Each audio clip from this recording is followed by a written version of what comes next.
Hello, dear viewers. Support me by subscribing to my channel and share my video if you like it. And also, make sure you comment your thought. Now let's start the video. King's Landing 2980 AC, Marjorie. She sat in the small council chambers as Sirius Uric brought her the news of the Iron Fleet's attacks on Bear Island and Lannisport. Yaxley, Oberyn, Waymond, Wellis, Benjen Stark, and her grandmother, all listening as Sirius Uric told of their easy defeats and of his belief that Oberyn had been right and that it was to the Shields that they had sailed to next. Marguerite looked to her grandmother, who looked somewhat worried, though Jaime and Lord Wyman did not. The fleet should be almost on top of them by now, then, Jaime said. If they got our message, Wellis said, looking at her. Marguerite looked down to Ghost and rubbed his head, the wolf leaning into her touch as she did so. Each night, since the fleet had been sent, she'd sat with the wolf and talked to him, telling him both much she missed Jay and what she believed the Iron Fleet was doing, and of her plans to combat it. Jay, Aemon, Jaime, and Oberyn had all been clear on what Jay could do with his warging, and she knew the truth of it from her own experiences with Ghost. The wolf and Jade's connection was more special than any others apart from Rhaenys. They got our message, she said to Nods. We also sent word to the Shields themselves. If the Iron Fleet and Euron Greyjoy try to take the islands, they'll find them ready for them, her grandmother said. Is there any other business? She asked. It turned out there was some. Willa's asking for access to coin for the expansion of the orphanages, and Benjen speaking to her about the loyalists who'd come with him from the Wall. Marguerite asking him to arrange a meeting with Sir Oliver and Sir Jeremy for later that day. She was about to call the meeting to a halt when Benjen added one more thing, something that surprised her greatly. I don't have much experience in big cities, Your Grace. I've been to White Harbor once or twice, and that's pretty much it. But since I've gotten here, I've been struck by the smell, as I'm sure have all of you who've been here more than I have.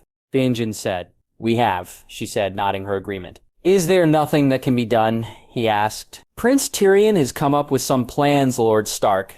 I know His Grace had intended to adapt them somewhat, something he hasn't got around to yet, but we've started work on a project based on the system used in Casterly Rock, she said, looking to Jaime. It's of course far more extensive, and as with all such projects, it's costly and time-consuming.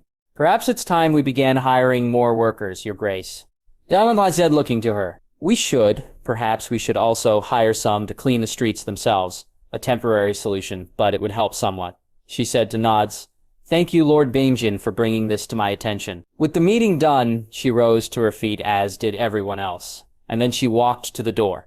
Lords and Arthur set to be her guards for the day. Sansa and Mira were acting as her ladies.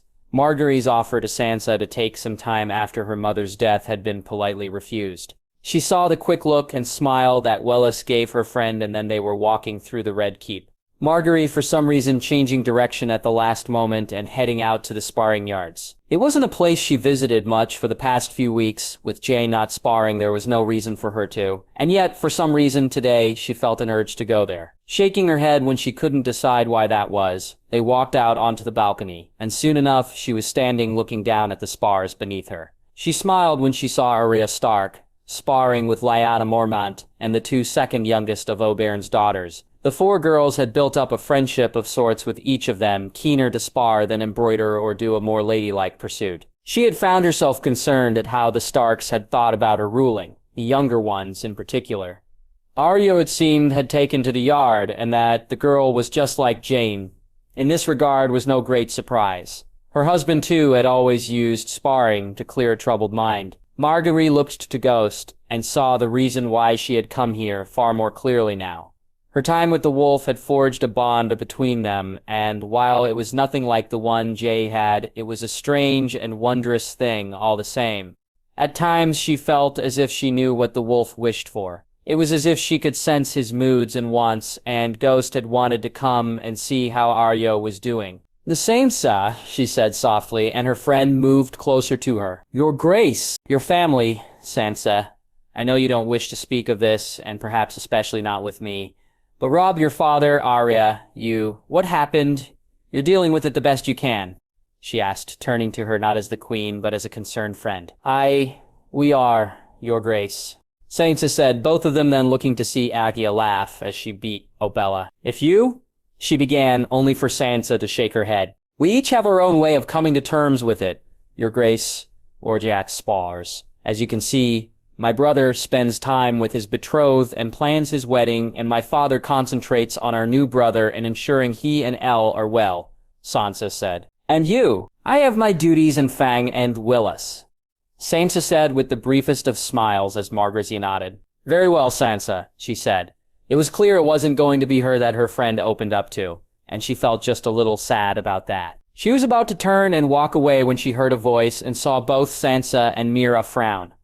Ghost quickly moving in front of her and no longer looking out on the sparring yard at the same time. Seeing the smile on the man's face and the way he looked her up and down, she hoped for his sake that Ghost was just being protective.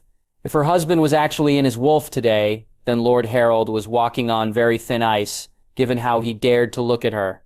He already was with her. Your Grace, you're such a beautiful sight to behold on this beautiful day, Lord Harold said, reaching out for a hand that she never offered. Lord Harold, she said curtly, and yet the smile on his face never faltered. Have you come to watch the spars, Your Grace? Had I known that you were such a fan of them, I'd have endeavored to have arrived earlier and to put on a show for your entertainment, Harold said, looking at her cleavage, and Margaery felt Ghost brush against her. Have you improved since last I saw you, Lord Harold? For I don't remember you possessing any great talent. Certainly not of the level of those I am accustomed to seeing, she said, and caught the small chuckle from Sansa and Loras's smile out of the corner of her eye. Perhaps you need to grow accustomed to a different sword, Your Grace, to compare to one that you've not seen much of lately, Harold said with again a look to her cleavage. She didn't need to look to see the frowns, nor how Loras's hand moved ever so slightly to his own sword. Were Harold not trying to imagine what she looked like without her dress, then he'd have seen the bared teeth that Ghost was showing him. Something again that she didn't need to look to see. I find after seeing my husband's skills with his sword, Lord Harold, and having witnessed them many times, that all others pale in comparison, she said, and caught Sansa's blush. Indeed, Your Grace, tales of His Grace's skills are well known, though with him not here to express those skills, then perhaps another swordsman should step up and provide Her Grace with an alternate performance, Harold said, smiling at her and staring while trying to be subtle as his eyes looked her up and down. You believe yourself up to the task, Lord Harold, she said, offering him a flirty smile as she thought of a way to entertain herself. If Her Grace would only give me leave to show her, I'm sure she'd find me most capable, and that my sword was good and true, Harold said, and she wondered if he actually thought his flirting was doing anything but annoy her, or how open he was leaving himself. I think I'd very much like that, Lord Harold, very much indeed, she said. The look on his face was priceless, like a babe ready to open a present. His smile beamed, and she could see his breathing begin to quicken. Sir Loras, perhaps you can test your blade against Lord Harold's, she said. And how she, Sansa, Mira, and Loras himself didn't laugh openly at Harold's changed expression, only the gods knew. I'd be more than happy to, Your Grace, Lorgier said, stepping forward. That Harold had nowhere to go and no way to back out without losing face was clear, and when the Lord cursed under his breath, Margaery decided to move in for the kill. Unless, of course, your words speaking up your skills were merely that, Lord Harold. There's no shame in it. You wouldn't be the first lord who named himself a swordsman, only to prove he didn't know how to wield a blade, she said, smirking. I only wish I'd have dressed more appropriately, Your Grace, Harold said. Then by all means go and change, Lord Harold. I'm sure Sir Loras won't mind, and perhaps we can make an event of it. We shall invite the court to witness your skills firsthand, and show them what a fine swordsman you truly are, she said, while trying her best not to laugh. After luncheon, Your Grace, Harold said with a bow. After luncheon, Lord Harold, she replied. She waited until he was far enough away that he'd not turn back, but close enough so that he'd hear before she burst out laughing, Sansa and Mira joining her. When she turned around, she saw the smirk on Arthur's face and the angered but determined one on Loras's. I believe my husband would like you to put Lord Harold in his place, as would your sister, she said, looking to Loras. It will be my great pleasure to do so, Your Grace, Lord said as she reached out and rubbed Ghost's head, her smile full as she nodded, and then turned to walk back into the Red Keep. King's Landing 2098 AC. Princess Arianne. She screamed his name out yet again and then felt her breath grow shallow as he took her over the edge. Arianne, feeling him spill inside of her and laying back content when she rolled off him, that he filled the wine glasses and had one ready for her before she'd even got her breath back, only showed just how well he knew her. "My lion looks most pleased with himself," Arianne said, and Tyrion chuckled. "I made my princess scream my name. It is the greatest achievement of my life, and one I should be proud of." "No," Tyrion said before drinking his wine. "Very proud, my lion," she said, turning to kiss him. "Though this was not the only ride you promised me," she said with a pout. "You know why I've not taken you up on Langeron yet, my love," he said as he looked at her. "Very well, I'll wait until to our wedding night for that ride. But I should make you wait until then for your next two," she said as she began to laugh when she saw the look on his face. "Have no fear, my lion. I'd not deny myself, even if I should. You." She drank her wine, and they settled into a comfortable silence.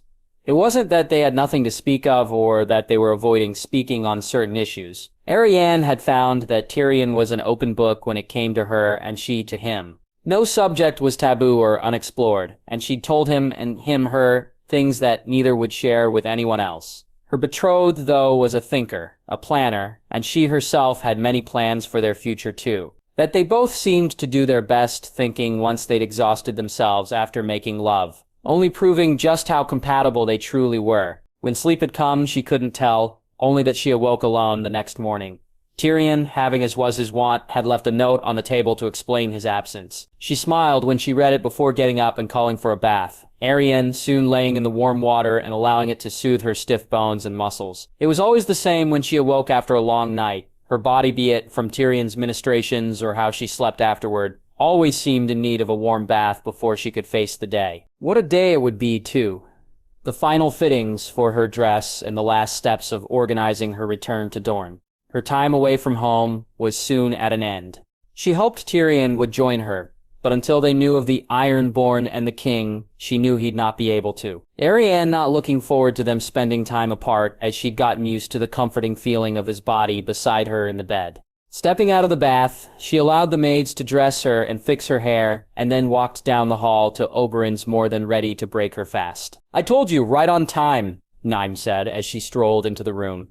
Arianne smiling at her cousin as she told the maid what she wished for and took her seat. "No, Obara this morning," she asked Tiain, who was sitting between Alia and Obella. "Our sister has made some new friends," Tiain said, shrugging her shoulders. "New friends?" she asked, and then she heard Aelria's voice behind her as her aunt walked to the table, holding Doria and Loreza by their hands. "The Wilding woman and the Stark and Mormont girls," Naim said as she ate something in Arianne's own plate, then arrived. "Aren't those last two more suited to Alia or Obella?" she asked to annoyed looks from both girls. "They are, and they were our friends first," Obella said annoyedly. "Mama says we must eat and go to our lessons before we can play."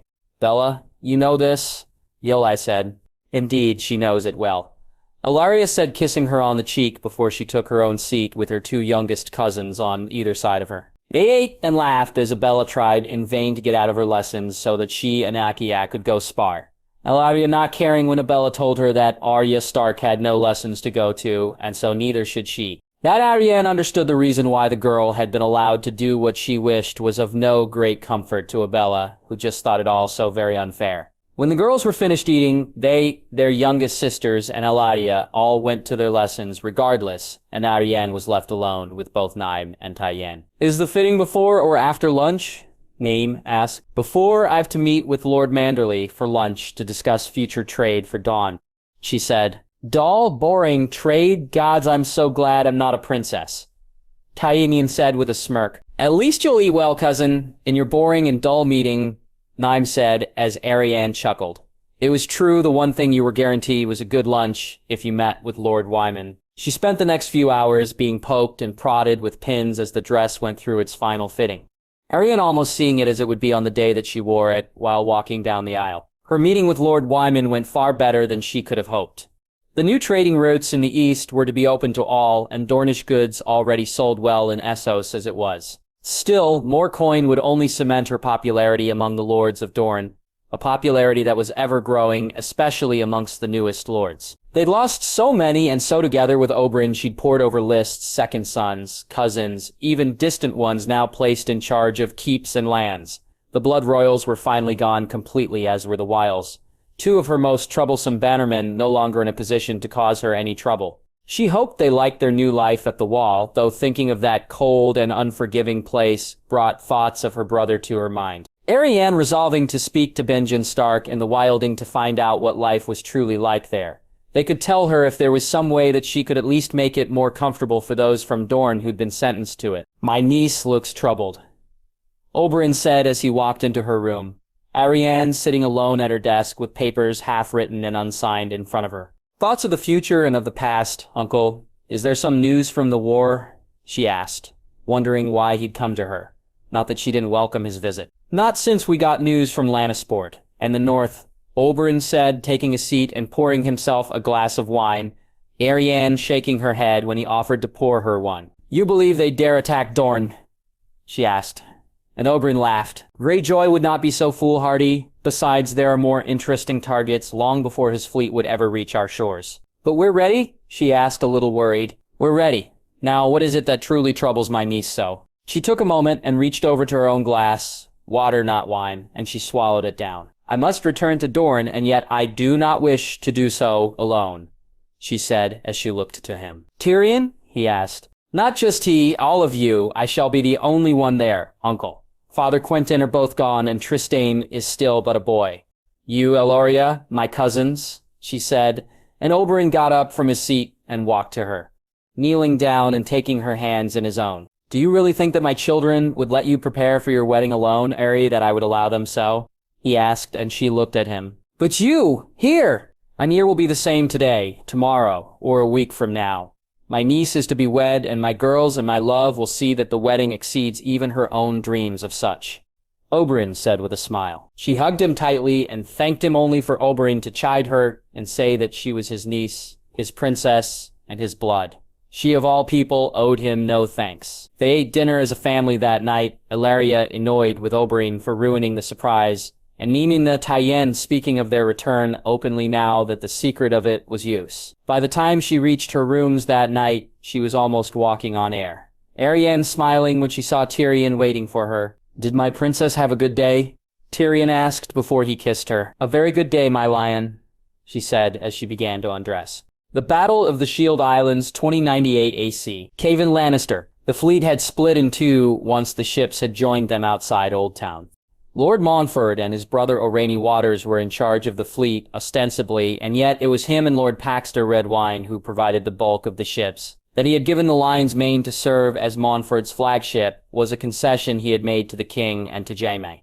All in all, there were half a dozen pinnacle ships and almost 200 others. Kevin had not seen a fleet the likes of it since the last time the Greyjoys had tried to rebel. He smiled at the thought of putting them in their place out here on the open sea.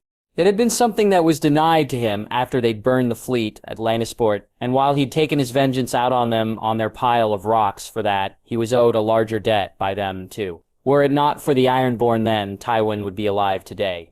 Caven in his head and even in his heart knew that his life had turned out for the better since his brother's passing, but he was his brother still. "Blood for blood," he said, as they passed by Brightwater Keep and the shields came into view. That it was to be here, the battle was to be fought, was both a surprise to him and not.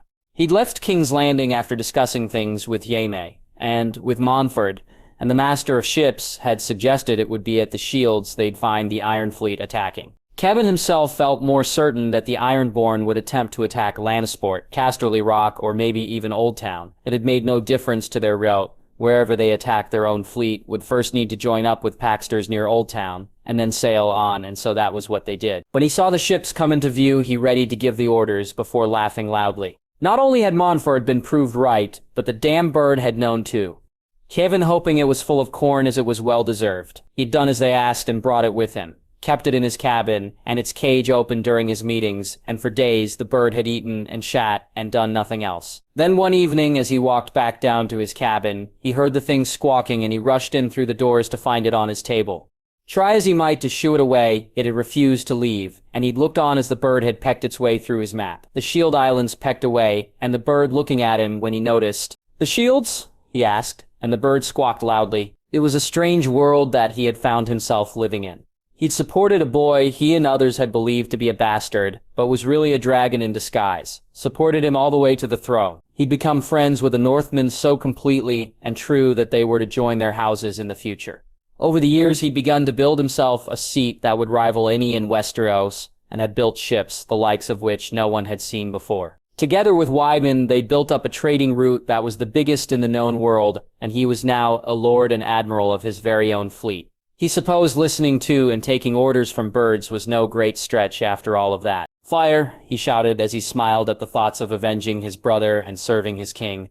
"Fire and show the squids what happens when dragons and lions are united as one." Montfort Valerian. They would definitely need some of these ships in the royal fleet, he thought as he strolled on the deck of the Lion's Mane. Orane captained the Pride of Driftmark, his own flagship. Though it was a poor one when compared to this. How it sailed, how it cut through the water as if the seas themselves opened up to let it pass. Even the cabins were more comfortable than most keeps he'd stayed in. And as for the firepower the ship possessed, Montfort could hardly wait to see it in action. He looked at the ships around him. Paxter's Arbor Queen sailed a ways off to his right, and Arrayne took up the rear. Seeing so many ships sailing all at once put him in mind of the royal fleet his father had commanded and the storm that had brought about its end. It made him think of Corlys the Sea Snake, and the ships that he had at his disposal, and that he could now count himself amongst such company, was something that filled him with pride, as did the three-headed dragon that each ship bore. The dragons were in command once more, just as it always should be. His house and theirs were linked like no other, and the king had shown the truth of his words when he'd promised he'd see them rise again all those years ago. Driftmark had gained coin from trading deals, and improvements had begun to be made to the keep and to the island itself. Soon they'd begin work on more and more ships that would sail under his command.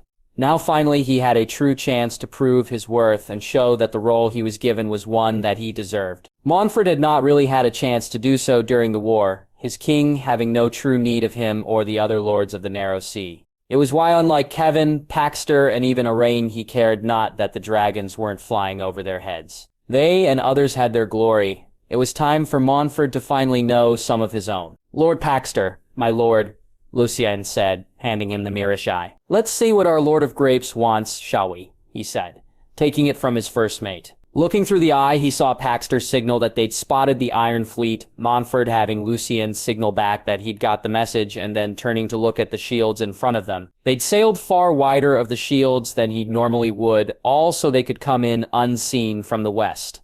Montfort, looking to see the Iron Fleet, was closing in on Green and Grey Shield, and he wondered if Oakenshield and South Shield were facing the same threats. If they were, then Lord Cavan would deal with them. His job was to deal with those in front of him, and deal with them he would. "Ready the attack. Fly the flag," he shouted as he counted the ships in front of him. When he was done, he was sure the Iron Fleet had split too, and that in doing so, they doomed themselves to defeat. Had he faced the entire fleet here himself then, he'd be outnumbered. As it was, they were more than evenly matched ship for ship. Yet, he had pinnacles and they had not. He was eager to get into range when the Lannister first mate hurried to stand beside him. Montfort, lowering the Mirish eye and looking to the young man, "We're ready to fire, my lord," Gareth Farman said. The young man, the fourth oldest of the Lady Jane's sons and the would-be captain of this ship, were not Montfort aboard. "Aye, as soon as we're in range, Gareth," he said, and turned to raise the Marish eye once more. "We're in range, my lord," Gareth said, and he looked to the young man to see him nod. "For true?" he asked, surprised. "For true, my lord." "Give the order," he said, raising the eye to see. The bolt flew through the air, and he watched it all the way. Montfort, stunned to see the distance it covered, and even more so, at the damage it wrought.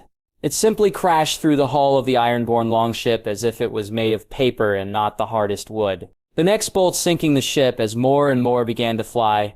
Everywhere he looked, the ships were being hit, the three pinnacles all doing their jobs. Montfort looking on as the longship's own replies fell far short of even coming close to any of the ships that were under his command. "Ceasefire," he said after the third volley had been launched. "My lord?"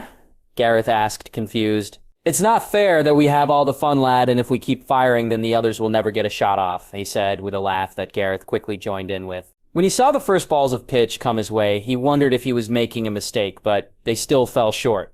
The Ironborn were either not very good with their aim, or they'd been beaten and already knew it. It may very well be both, he thought, as he saw their own arrows. and scorpion bolts fly, Montfort then giving the order for another volley when he saw their own hit home. His fleet had a taste of war. Now it was time to end it, and while each man could claim they'd done their part, it would be the pinnacles that won this day. "Fire," he shouted, and a dozen bolts flew from the side of the ship. "Fire the fire bolts," he said a few moments later, and soon the sea was awash with burning ships, and as he looked through his marish eye, he could see that the Ironborn were retreating. South Shield 2098 AC. Ser Talbot Seri. From the moment the ravens had come, he'd been waiting for this day, dreading and looking forward to it in equal measure. To fight and protect his home was both something that dreams were made of, and also something he never wished to come to pass. Yet he sought glory and recognition too, and had received none of that in the war of the one true king. He'd ridden with the other lords and heirs of the Reach, and had seen no true action. The war over before it had begun, and his blade left dry and unused. Talbot had wished for tales of glory, epic stories of battle, and even were it not his own heroic actions, then he wished to have at last seen some of it himself. In the end, he'd heard but tales of glory, the king battling Robert Baratheon at the God's Eye, the Northmen beating the Vale Lords at the Second Battle of the Trident. He'd spoken to men who'd seen the king's dragon lay down flames on the Golden Company, and men who'd taken part in the fall of River Run. While all the while he and his friends had marched and only arrived when it was all said and done. Now standing on his ship and looking at the fleet that headed his way, he wondered if it was guts or glory that he'd see this day. "Perhaps both," he said with a wry grin, as he looked back to South Shield and hoped that his father, mother, and sister were safe and well. Around him were 10 other ships, half the Seri fleet, and while he wished he had the other half, he knew that it would make little difference. Sailing his way was more than 100 and another 10. On his side would make never mind. Talbot reached down and felt the hilt of his trusty longsword, smiling as he did so. "Well, Roseaps, it's just you and me, and all these Ironborn fucks what say you feel up to kissing one or two of them before we put you back to rest," he said, pulling the sword out and looking south to see no ships sail his way to offer any aid. It seemed to take an age for the Ironborn to come into range, and he watched as they and his own ships began to fire their balls of pitch and flaming arrows. Talbot telling the men to hold the scorpion bolts for now. That one or two of his ships were successful didn't really do him that much good, as so were one or two of the Ironborn, and they could well afford to lose more ships than he. He saw the crack in sails and ordered the scorpions fired around him. More of his ships had been damaged, and he watched some of them limp away while others were not so lucky. "We're out, Sire," Ethan said, and Talbot looked to see the longship that was heading his way. "To arms," he shouted as he awaited the collision. He held onto the rail and was lucky he did so, hearing a scream behind him and a splash to signify that not all of his men would be as lucky this day. With Rosieres in hand, he cut down the first reaver that boarded his ship and readied to face the second. Talbot's blade no longer dry, and as he cut down his second man, he heard the cheers of his men behind him. Whether it was that or the thoughts of his family that fueled him, he couldn't tell. Only that he felt stronger and more determined, and as he ducked the axe and took the head of the man who aimed it, the cheers grew louder still. By the time they'd stopped coming, he'd killed perhaps 6 men. The crew of the Ironborn ship had been lesser than he had expected, both in ferocity and numbers, and he reckoned there were less than 20 men aboard. He turned to give a speech, to tell his men all was not lost.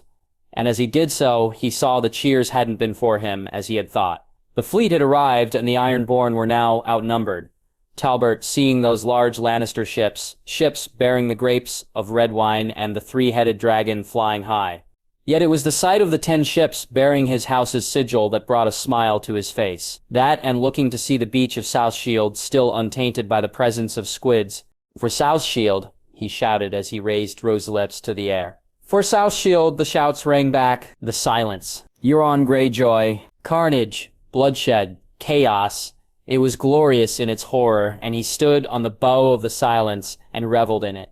That it was his men being slaughtered, his ships being sunk, and his fleet on the receiving end of that bloodshed mattered not, and as he looked to Oakenshield, he laughed loudly. He didn't stop until the scorpion bolt flew too close to the silence itself.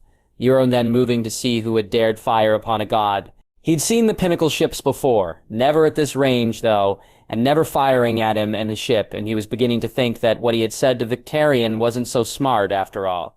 The second bolt barely missing his mast, and Euron turning to shout at the tongueless freaks to drop their oars. When the third bolt took the figurehead, and he heard it and Aeron fall into the water below, he laughed louder still. It seems the drowned god wants you after all, brother. Give him my regards, he said as he felt the silence begin to pull away. He looked to the sky and frowned. There was still no sign of his dragon anywhere, and around him his ships were falling far too fast. That they'd fall, he'd seen and planned for. Men were easy enough to find, and while ships gave him an edge, it would not be them that brought him a crown or a place between a rose's thighs. Only a dragon would do that, and yet the skies remained free of them. The splash behind him forced his attention from the sky, and he moved to see the pinnacle ship and some others chasing after him, the bolts not reaching his ship, but the pursuit not one he could withstand for very long. They are coming, blow the horn. Blow the horn or lose him forever. Blow the horn or you will die. Even a god can fall. The voice sounded louder this time, more panicked, and as Euron looked to the ships behind him, he felt some of that panic too. He couldn't fall, he was a god. He was born to rule over each and every living thing, to impose his will on every man, woman, and child. Not just in Westeros, but in Essos, Satros, and Ulthos too. All were to fall, and they were all to be his. He looked to the dragon horn as it rested on its stand. He'd brought it to the deck when he'd heard the voice for the first time today. He'd thought it was a sign and had assumed that his destiny was at hand, and yet the dragon had not yet come. His mount had not yet arrived. They're coming, blow the horn. Blow the horn, or lose him forever. Blow the horn or you will die. Even a god can fall. Looking back at the ships, he saw they'd put some distance between them, the oars giving him the edge, and he knew that it was now or never. They'd be caught. The silence would be sunk, and as the voice said, even a god can fall. He moved to the dragon horn and lifted it up. Dragon binder, the only tool good needed. And though there was no dragon in sight, he knew, as he had always known, that a dragon would soon be bound. All he had to do was blow. Ho, Heg. The sound rang out loud, and the runes on the horn began to glow.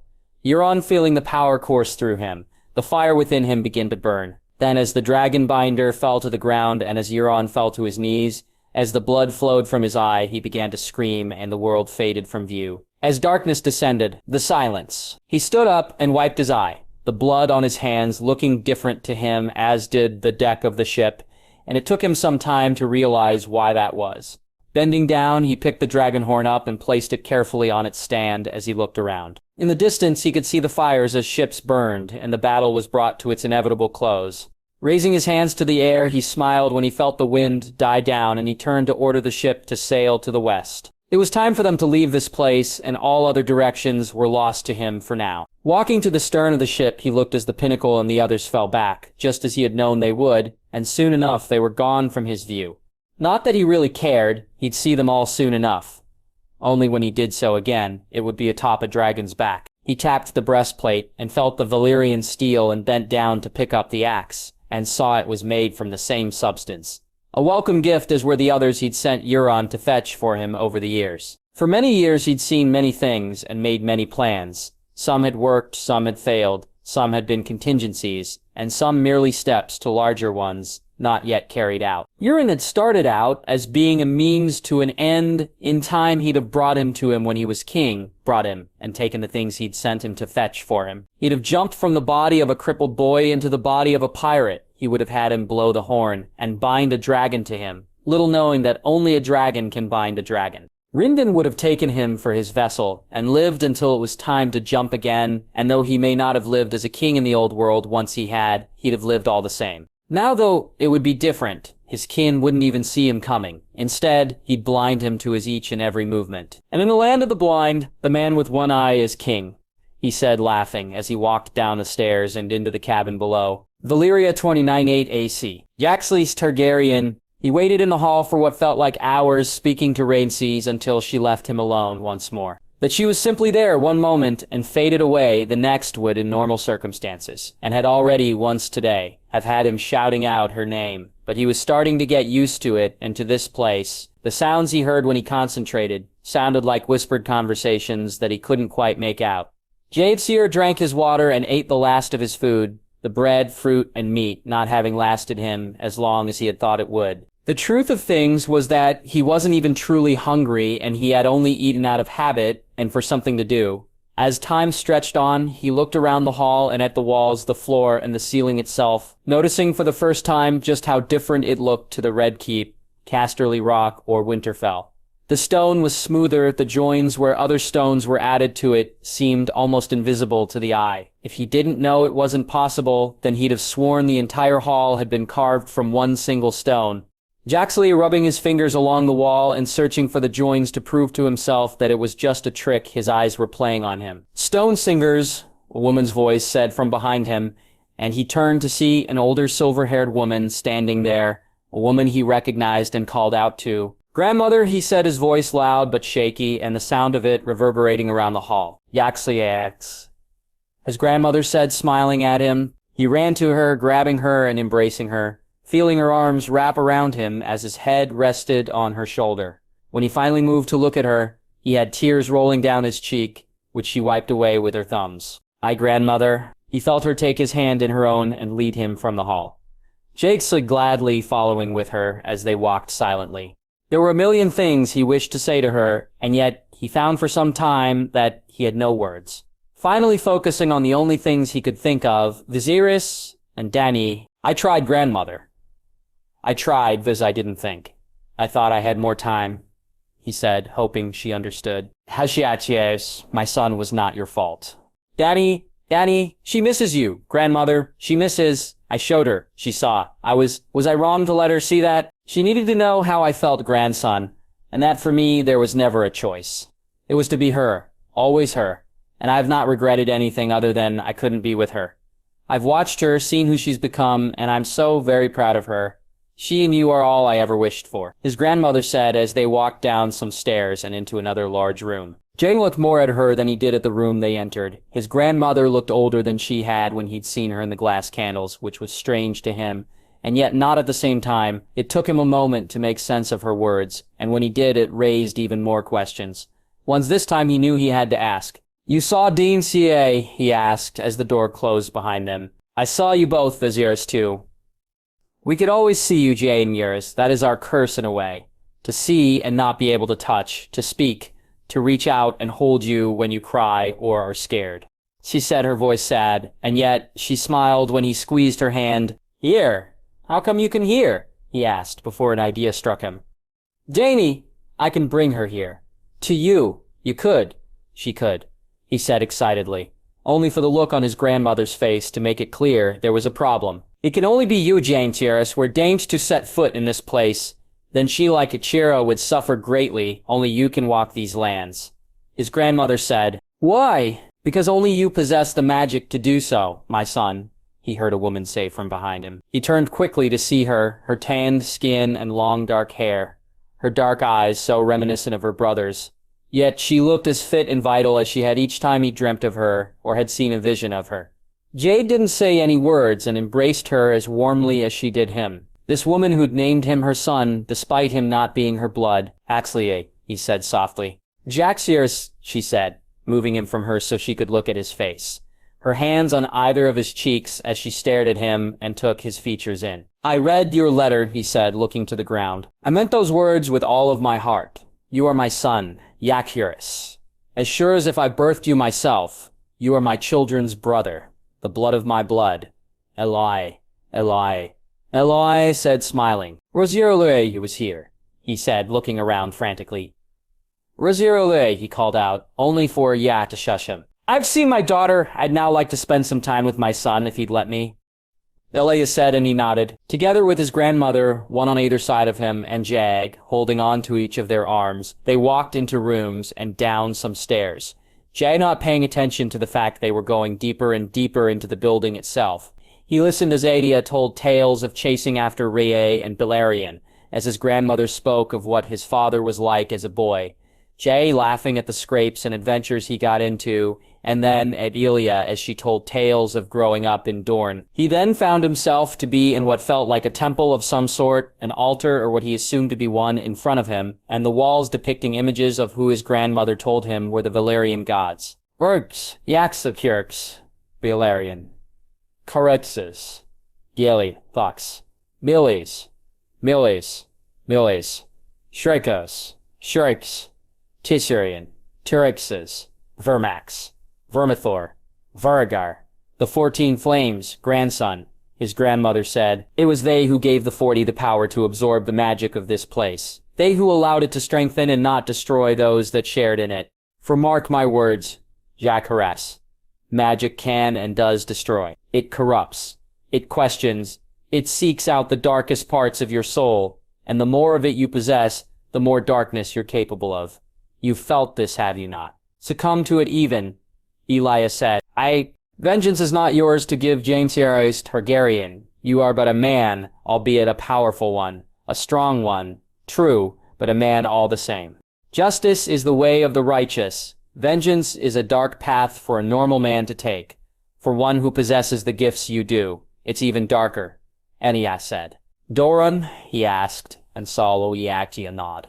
Catelyn too, his grandmother said. I know you believed you were doing what was good, what was just, and that you believed they both deserved to suffer. But you are a king, Jacaerys Targaryen, and you have the right of law on your side, to do as you did, to use magic. So, to be seduced into using its power in such a way, this is not what any of us would wish of you, Achiel said, looking at him. He looked at Achiel and then at his grandmother, and he could see it was worry and not anger or disappointment that was in their eyes.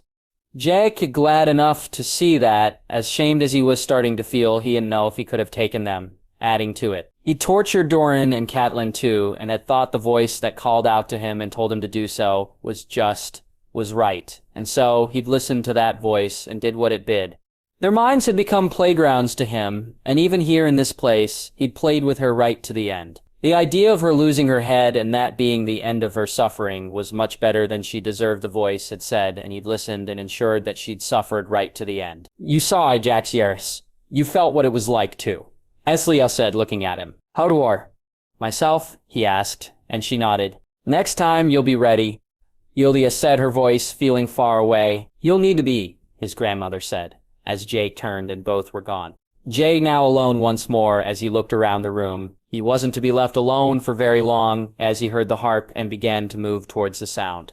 Jaxie, soon finding his father sitting in a room full of books, some opened in front of him, and yet it was the harp he was concentrating on. The sound was soft and melodic and soothing. Jaxie, feeling the doubts and questions that his grandmother and Elia had raised in him, soon fading away as he stood and listened. When the music stopped, he was both upset that it had and excited when his father looked his way and smiled. My son, his father said warmly. Father! He didn't move, and it was instead his father that came to him. Jade finding himself unable to do anything but stand and take him in. Even though he'd seen him before, it felt as if he was seeing him truly for the first time. They were of a height with each other, their builds almost matching. His hair, while silver to Jade's own black, was the same length and style as his own. That his father was taking him in as keenly as he was him was a bit of a surprise, given what his grandmother had said. And yet, the look on his face said he was seeing him truly for the first time also. Long have I wished for this moment, son, his father said as he embraced him. Mother, he asked, and his father shook his head. Your mother has her own words for you, words between a mother and son, and not for mine ears or anyone else's. Those who wished to speak to you, each had their own knowledge to impart. Now it's time for mine. Walk with me, son, his father said, and he nodded. Once again he was walking downstairs, and yet it felt different, and when the light hit him, he was stunned to see he wasn't below ground, but above it. That wasn't the only surprise, as Valyria was whole and full. Its people moving about their daily routines, laughing, japing, eating, merchants buying and selling, and families enjoying their day. In the sky countless dragons flew, Jape marveling at the different sizes and colors of them as they did so. When the noise came, he looked to his father and found he was staring at him keenly while the ground trembled all around them. He saw the wall of molten rock that soon was everywhere. The eye could see and heard the sound of the screams of the people as they ran in vain to try and get away from it. Looking up, he watched as dragons burst into flames in the sky, creatures who were fire-made flesh soon turning back into nothing but fire itself. The sky itself seemed to burn, the red glow from it covering the ground below as all around him he could see the 14 flames were taking Valyria back into their warm embrace. The doom had come, and it was a terrible sight to see. Magic, my son, this is the price of magic, his father said. Almost as soon as it had begun, it was over. Jaimier, looking over, burned ground and seeing the people turn to ash. The sky still red and burning, but it was empty now. His father bid him follow, And so he did, and soon the land they walked on had changed and fire had been replaced by ice. James looking to his father, who pointed far ahead, and he saw him. Then he sat on the throne of ice, and his eyes were closed. Jane, noticing that he seemed slumped against it rather than sitting upon it straight. Looking close, could see that this man, this thing that seemed to be made of ice, was far more familiar than at first he looked. He'd seen him before in Winterfell and in Dragonstone. He'd seen the images drawn on their walls. "The Night King," he said softly. "A king for a king, Yaxlier," his father said, as once again the sky above him began to change. Jack slipped on as night followed day in the blink of an eye, so quickly that he could barely keep up, and it seemed as if he was watching the passage of time. The Night King still sat slumped on his icy throne, and the days and nights passing in the blink of an eye. After he knew not how many, time seemed to slow, the days and nights taking longer to pass, and finally it was day once more. Looking to the throne, he saw the Night King stirred and watched as his eyes opened. The unearthly blue staring his way and what looked like a smile appearing on his face. Instinctively he reached for the sword at his hip, only for his father's hand to grab and stop him, and before he knew it, he was standing in the large open area that he and Rhaenys had landed in, and he could see her resting ahead of him. "Now is not the time, son, but it will come and soon," his father said. "He, the Night King, you said, a king for a king?" he asked. "There can be only one, Jaxiers, and that one is you." "He, the Doom, was that him?" he asked. While the 40 shared, the great other did not. He took one by one until he took them all, and their power became his own. But power is a curious thing, Jaxiers. The more you have of it, the more you want, and with magic, this is even more so. You feel it as a thirst for knowledge, for control, as a yearning to learn how much you can do with the magic you possess. Eventually, that yearning will strengthen or destroy you. It will corrupt you or make you whole. "I was corrupted," he said shamefully. "No, what you did was good and true. How you did it was not." "There is a difference, my son. It's one you know here," his father said, touching his chest and placing his palm over his heart. "How am I to stop someone who could? The Doom. How do I stop someone who can do that?" he asked. "Just as you use your magic and pay a cost, so is it the same with his too. You saw him after, for 400 years he has slept, and only now he's awake does he realize he's failed," his father said with a smile. "Failed?" he ended Valyria, father. "No, Jay, he did not. You are Valyria, you, your sister, your dragon, 3 heads of the dragon, one who lived, one who died, and one that was reborn. Together you are stronger than he. His recovery is not yet complete, and it will take many years for him to regain his full strength. As for your own, you feel it within you, and just as he has the power to destroy, you have the power to create light and dark. 2 sides of the same coin. Do you remember what my grandfather said about us? That madness and greatness are 2 sides of the same coin.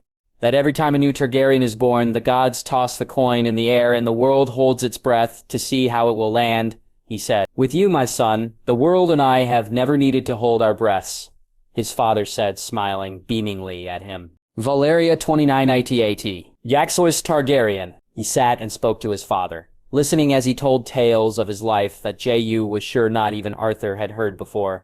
J.U. telling his own tales of Marguerite and of Jaime and the Lannisters, and how they had been a family to him. Talking to his real father about his father by choice should have felt strange, odd, maybe even disrespectful, and yet it did not.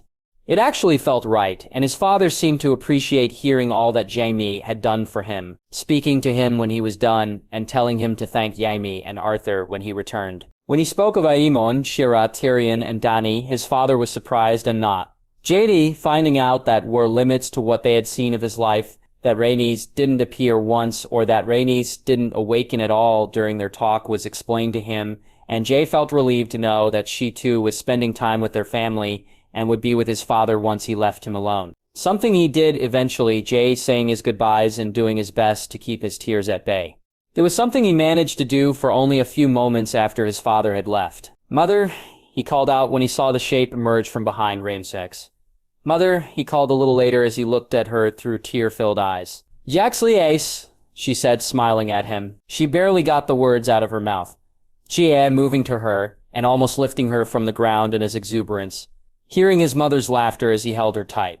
Gia, despite his tears, laughed too. "My sweet son," he heard her whisper as she stared at his face. his mother just like Yaxley and his father almost seeming to be memorizing how he looked. Something that he was doing to her, too. He'd seen her before, drawn or dreamed of her, and yet this felt different. It was more real in some way, and not just that he could feel her in his arms, or that his face was just inches from her own. It felt more real, like the difference between a dream and being awake. Her fingers traced his face, Jay closing his eyes as she touched his forehead, his cheeks, his nose, and finally his lips. When he opened them, she was smiling at him, her own eyes full of tears that he quickly wiped away. Her eyes were the same as his, Arya's too, though his little sister's were a little lighter than both of theirs. She had dark brown hair like his uncle's, and there was a sense of life about her that was hard to put into words.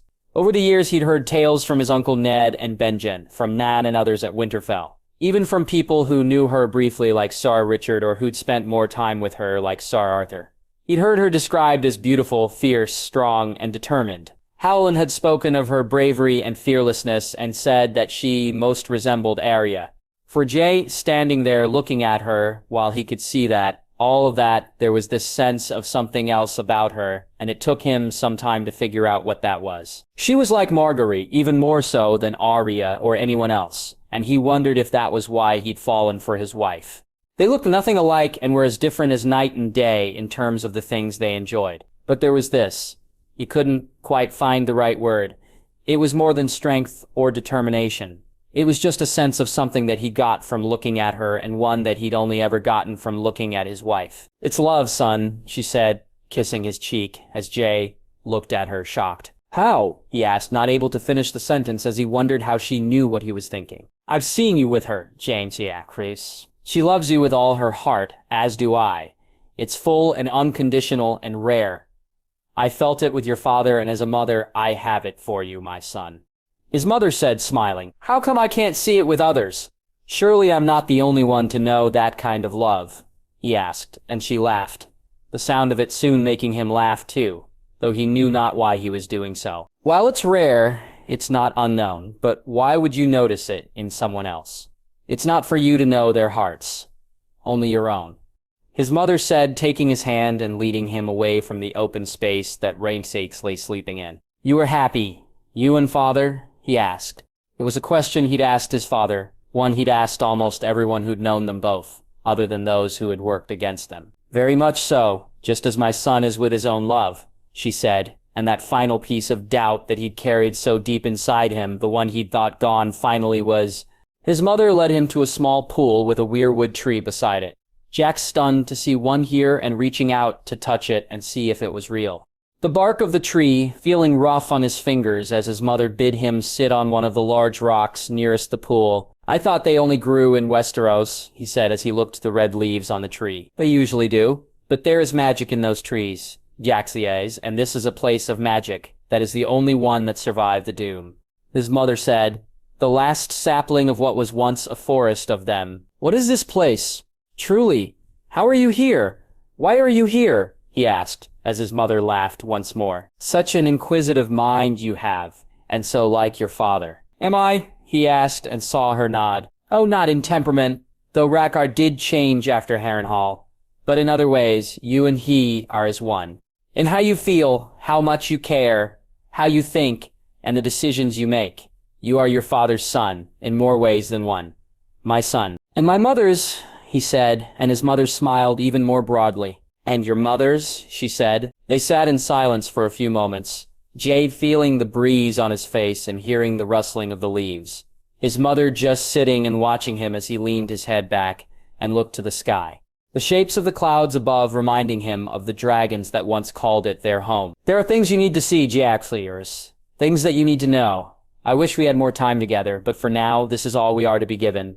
His mother said, "For now?" he asked. "One day, my son. One day, but not today," she said, reaching out and taking his hand in her own. "When I go, carve the face in the tree, see what it is you need, and learn all there is to know." Please don't go," he said, holding her hand tightly, his mother leaning in to kiss his cheek and hold him tight. "I love you, my son. From the moment I knew I was with child right up to the first time I held you in my arms, I've loved you with all of my heart. Your father and I, everything we did, everything it caused. I knowing how it would have turned out, I'd not hesitate to do it again. You, my son, are all the proof that I need to know that what we did was good and true. That despite the terrible things that we helped set in motion, we did what was right. Not just for us, but for everyone we left behind. Mother, he said, his voice cracking. You are the prince that was promised.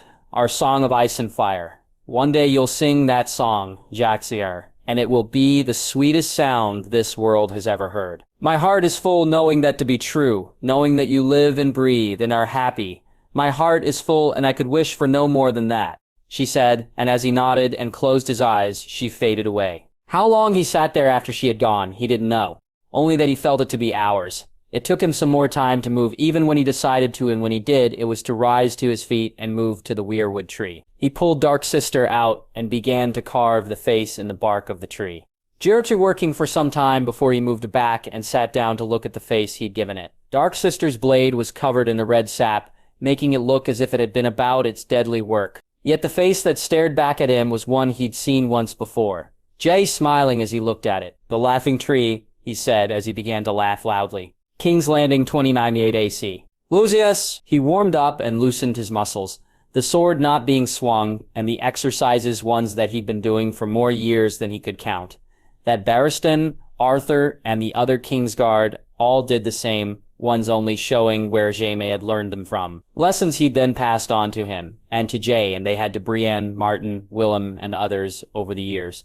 His skills had improved much over the time he'd spent under the tutelage of the finest swords that ever lived. Loras learning to limit his need to show off and to concentrate on getting better. He'd even managed to finally get the better of Garland, something that his brother was both proud and angry about. Arthur was the very best swordsman he knew.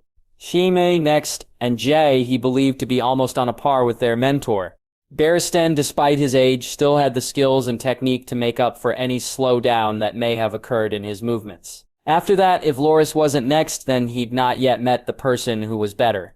His spars in the mornings with his brothers even allowing him to pass Brienne and Cregan. True Walder could beat him, but with an axe in hand, his giant brother was a match for almost anybody. With a sword in hand, though, Loras had his number, not that Walder ever truly fought with anything but his axe. After he finished warming up, he looked around and saw the crowd that had assembled to watch the fight. His sister did exactly what she had said she would, and ensured that almost the entire court had come out to watch a falcon's wings be clipped. That the man had dared speak to his sister in such a way annoyed him as a brother. That he dared speak to his best friend's wife that way annoyed him as a friend. That he dared speak to his queen in such a fashion brought out the Kingsguard in him, and it would be he that put Harold Harding in his place. The brother and friend would just have to stand by and watch, he thought with a wry smile. It was a smile that soon faded when he looked up and saw Sadein standing there. Loras turning away to concentrate on what he must do rather than on his love and their own issues. That it was hard to do so was no great surprise. But thankfully Harding arrived at just the right time to change Loras's focus. The Lord wore extravagant armor, the falcon-winged helm and the white and blue colors of House Aaron elaborately presented. Loras quickly felt the urge to wipe the smirk off the man's face. Something that Marjorie's little nod to him only made him even keener to do. Sir Lars, Lord Harold said with a brief nod. Lord Aaron, he said using the man's title and new name, though he felt like a Harding to him still. A large crowd. Harold said, and Loras caught the almost grimace on his face. It's rare when the spar means something, my lord. Rarer still when her grace attends and his grace is not the one who she's here to see. Indeed, I shall endeavor to make her visit worthwhile then. Harold said, and Loras felt his blood rise. The stupid fool still hadn't understood that this was not about him, or not in the way he thought it was anyway. As shall I, my lord, he said with a small bow. He walked over to where Tommen and Martin were sitting. Neither of them were truly his squire. But Tommen was working for each of the Kingsguard, while Jay was gone, and Martin was just eager to be closer to the action. A drink, Sir Loras. Tommen asked, holding the jug of water. I thank you, Tommen, he said, taking a mouthful, even though he didn't actually wish for any. That's a fine set of armor. It's a shame it's wasted on such a man. Martin said, with a laugh, and both Loras and Tommen chuckled, the young man doing all he could to be as much like Jay as possible. Hi, it is. What say you, Martin? Fancy one of those wings as a trophy? He asked to fuller laughs now. Loras enjoying the frowns that came his way from Harold and those with him. He heard the crowd quieten down, Loras watching as Margaery stepped forward. His sister's smile to all would look normal, and yet he could see it was one of her false and painted-on ones. Not that there wasn't amusement in her eyes, too, but he'd noticed the looks that Harold had shot his sister's way, and it was clear to him that so had she. My lords, ladies, good knights, and squires. We're here today to witness an exhibition of swordsmanship. Lord Harold Arryn and Sir Loras Tyrell will fight to 5 or yield and prove which of the two is the better blade. To the winner will go my, and no doubt your own admiration. As for the loser, well, there's no shame in being defeated by a better man, is there? Margacri said. And Loras saw her nod to him and glare at Harold, though he doubted the man even noticed it. Preening as he was as 1 or 2 girls smiled at him, he put on his helm and walked to the middle of the yard, Loras noticing that all the King's Guard and Jaime now also were watching. When Jaime looked at him and nodded, Loras found himself smiling while remembering the same look on his face from many years before. Then it had been Winterfell, and the lesson he dealt out was one that had been a painful one. The look on Jaime's face now bidding him deal out one just as harsh. Lord Harold, he said with a bow. Sir Loras, Harold said back. The two of them then waited for Marjorie to give the signal to begin, and once she did, Loras moved forward quickly. His sword moving even faster than his feet, the swing almost caught Harold by surprise and forced him to back away. The next one was just as fast, Harold barely parrying it, and Loras then began to push his advantage. He thrust his sword forward before pulling it back quickly, the movement causing Harold to come unbalanced as his attempted parry met nothing but air. Loras swung his sword low and then high. The sound of the crack as one of the wings on the helm fell to the ground was loud and brought gasps from all watching. That he had taken both the wing and the point infuriated Harold, and his own swings became even more powerful in return. Loras simply swatting them away and using the power of them to unbalance the man even more. It was this that led to the second point, and this one would leave a mark on the man and not the armor. Loras catching Harold hard across the thigh to earn his second point, and the loud pain shout that came from Harold was something he enjoyed immensely. As was the even louder and more pained one when he caught him hard in the same place a few moments later. Loras using the lack of movement that Harold was suffering from after the first blow to hammer home the next one. With the score now at 3-0 and with Harold barely able to move due to his injured leg, it was time to add some insult to the injury. Loras using the most basic of training ground feints and parries to fully show the gulf in skill between them. Just like with the taking of the wing, this infuriated Harold, and ignoring the pain in his leg, he moved toward him and began swinging wildly. Being ill-disciplined in a fight could sometimes be an advantage, as if your opponent couldn't predict your moves. Then sometimes that made them indefensible. Harold's were anything but, and Loras once again used the man's power against him, unbalancing him before he then moved in for the kill. He stepped into Harold's guard, and with the hilt of his sword, Loras smashed down hard on the joint between wrist and hand, Harold's sword immediately falling to the ground, and though he didn't break the hand, he'd certainly not be using it for a few days. Sweeping his legs from under him, he then placed his sword at Harold's neck. Yield, he said, and received a frenzied nod in return. Harold laying on the ground and holding his injured arm. He helped him to his feet, and to all he looked like the gallant victor as he moved in to offer what looked to be words of commiseration to his fallen foe, though his words were certainly not going to be that. Next time you speak to my sister that way, it won't be me you face, but her husband and my king does not use blunted steel. Remember this for the lesson it was, for next time it'll be a far more painful one that you'll be taught. Loras said his voice low as he let go of Harold's hand and turned to bow to Marjorie. She was looking down at him, her smile one of her truest ones, and he knew that he'd done just as she had asked him to. Looking to his brothers, he could see their and Jaime's approval with his performance, and he was proud not just of the win, but that he'd not let his own wish to put Harold in his place, for events years past to cloud his reasoning for this day's spar. It was not for him to gain a measure of revenge for King's Landing all those years ago. It was him as a Kingsguard doing as his queen had bid. Loras looked up to see Satin smiling down at him. Removing his helm, he smiled back up and then turned back to look at Marguerite and the others. It was hard not to accept his love's well wishes and pride in his success. But their own issues threatened to raise their head each time he looked at him, and he didn't wish them to infringe upon the day. Loras turned and walked back to Martin and Tommen. Bending down, he picked up the broken wing and handed it to the laughing Martin, while welcoming the water Tommen offered this time for true. Valyria 2098 AC. Jaehaerys Targaryen. When he'd closed his eyes, he couldn't tell, nor if he was actually asleep. Was he in a vision of some sort, or was he just in a different part of Valyria? What he did know was that he was alone. The room he was in was dark, and his sword was no longer on his hip. Reaching out with his hands, Jack could feel nothing in his way. And so as carefully as he could, he began to move. Arms outstretched, feet moving slowly. He expected at any time to hit a barrier of some sort or another, and yet, for the longest time, he felt nothing. He actually jumped back when he felt the stone of the wall, meaning that it took him more than a few moments to find it again.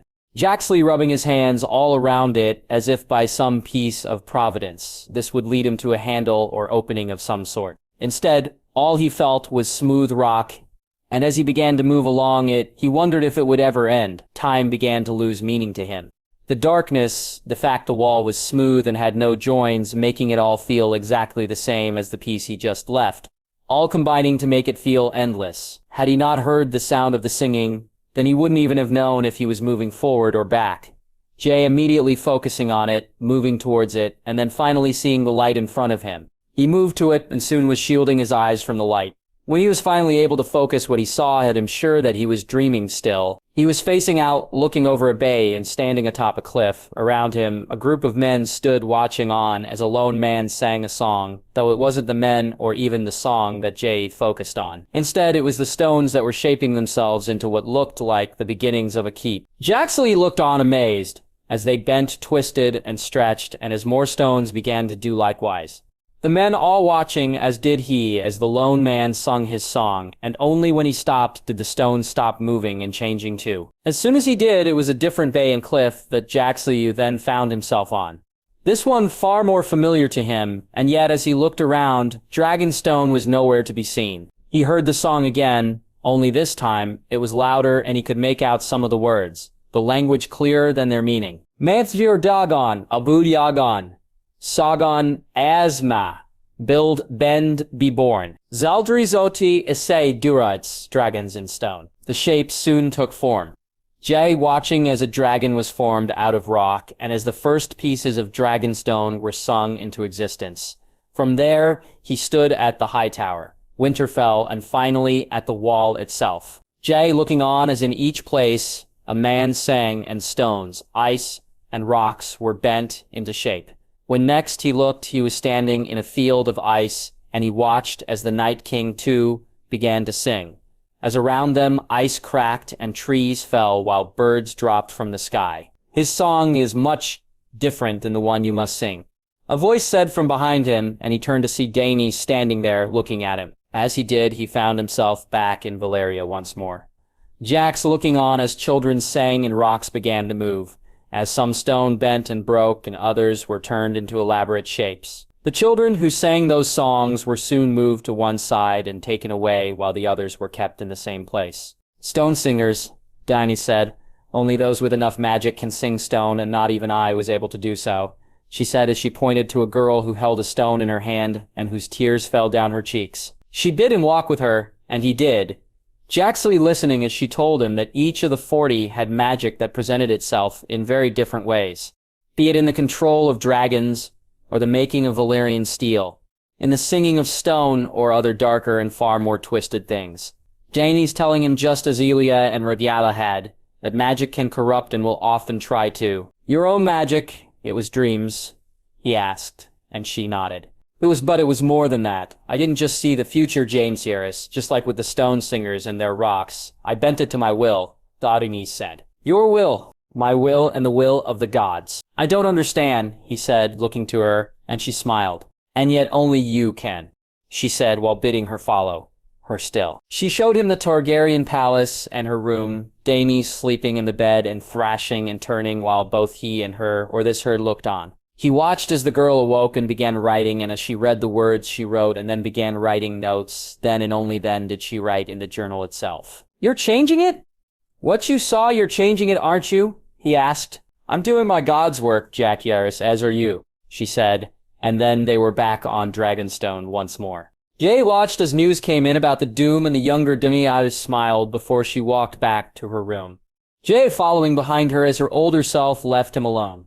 When he reached the girl's room, he saw her write in the journal and swore she looked his way. Hearing her call out his name, though, was still a shock, and it took him some time to respond. You're here, aren't you? The girl said. Jack, looking at her as she sat at her desk. I've been waiting for you to come. You expected me, he asked, and she nodded, smiling brightly. You are the prince that was promised, a promise that I always knew they'd keep. They, he asked, are gods, Jaehaerys, the old gods and the new. Daenerys said, You know why I'm here? He asked. Because the lands eternal have been destroyed and only you can bring them back, Daenerys said. The lands? He asked. The lands eternal are more than lands. You've seen them, have you not? What is possible? What can be made real? Daenerys asked. My family, he asked hopefully. Only you can bring them back, Jaehaerys. Only you know what must be done. The Night King and the man with one eye? It's all in the book, Jaehaerys read it, and I'll see you again. You will? One day, but not today, he said, interrupting her. And she smiled as she nodded. Not today, Daenerys said, before she too faded away. He was standing back in the open space. Rhaegar, and as he moved to her, he heard the voice calling out from behind him. Jaehaerys, turning to see Daenerys standing there looking at him and bidding him walk her way. You saw all this? He asked, and she nodded. I saw many things, Jaehaerys. Most are in that book, and are for only your own eyes to see. Why? You know why? Daenerys edged. No, I understand. I know why me, but why this way? Why does it have to be like this? Because he exists, then so must you. For just as he is death, you are life. While he destroys, you can create, and where he feels only hate, you know love. The land of always winter are a reflection of him and him alone, just as the lands eternal can be the same of you. My family, he asked, looking at her. In the world you live in they are gone, but here in this place they can live again. But only here, Jaehaerys. Only in the lands eternal, and only those you've already seen, and only if you win. Daenerys said as she faded away, Jaehaerys. Hearing Rhaegar finally stir from behind him, he moved to the dragon, standing in front of her, and seeing the sadness and yet hope in his sister's eyes. You saw them? He asked. I saw them, father, mother, Lyanna, and grandmother. I played with Jace. I felt my mother hold me tight in her arms, and I listened while father played me a song. Rosier said happily, We can bring them back, Rosier. We can bring them all back. We will, little brother. Together we will. King's Landing, 228 AC. Marguerite. It had been days since she had last truly laughed, seeing Harold Arryn put in his place by her brother. Brought a smile to her face, and watching him limp away made her laugh loudly. Since then she'd thrown herself even more fully into her work, and had even held a meeting with Sir Lizer and Sir Jeremy, Marguerite coming close to telling them of her husband's plans for them, only to balk at the last moment. These were Jaehaerys' people, and while she was queen and could certainly name them to their new roles, she knew her husband would wish to do it himself. So instead she just told them that their king wished to speak to them upon his return. I know my husband wishes to speak to you both. Unfortunately, circumstances have not allowed for that. I'd ask you and the other loyalists to remain patient. I'm sure his grace will soon return, and I know what he wishes to discuss with you is of great import, Marguerite said. Of course, your grace. We're more than happy to wait until his grace's return, Sir Lizer said. I'll ensure that coin and accommodation is afforded to you, and perhaps you'll join us for the feast in a few days. We'd be honored, your grace. Sir Jeremy said. Said feast was to say goodbye to the Starks and to Arianne Martell, along with her aunt and cousins. Both families not feeling they could wait much longer for Jane to return. That it was drawing ever closer with no sign or word from her husband. Both frustrated and annoyed her. Jane may have only been gone a little over a week and a half, yet it felt much longer, and each day her worries grew. Only the fact that Ghost showed no worries himself allowed for her to remain somewhat calm, though even the White Wolf wasn't proving comforting enough lately. Her nights were spent alone in her bed, the other side of it seeming even more empty each night that she slept there.